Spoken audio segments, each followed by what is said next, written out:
அந்த கொலையை பரிமளாவும் அந்த கம்பெனி என்ன சேர்ந்து பண்ணாங்கங்கிறது தான். பரிமளானாக்கா நீங்கள் ஏதோ ஒரு பெரிய அழகிய பெண்மணியை நினச்சிக்கக்கூடாது. நம்ம ஜெயராமன் தான் பரிமளா என்ற பேர். ஏன்னா அவங்க அம்மா பேர் இருக்கிறதுனால பரிமளா அந்த மாதிரி சேர்த்து வச்சிருக்கிறேன். ஓகே. இதில் பாண்டியராஜ் இயக்குனர், நம்ம ஒரு குடும்ப இயக்குனர், ஒரு ரீசனபிள் பசங்கள்லேருந்து எவ்வளோ விஷயங்கள் நிறைய படங்கள் செய்தக்கூடிய ஒரு பர்சனு. இந்த நல்ல இயக்குனர், எல்லாத்துக்கும் நல்ல செய்தியை கொடுப்பார். ஆமாங்க.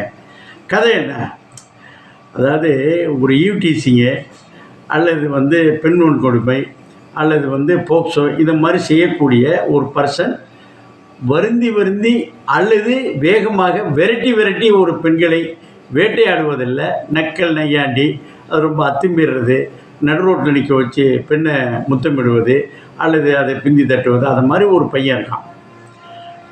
அவன் ஒரு என்ன செய்கிறாங்க, மீனவ பகுதின்னு சொல்கிறாங்க.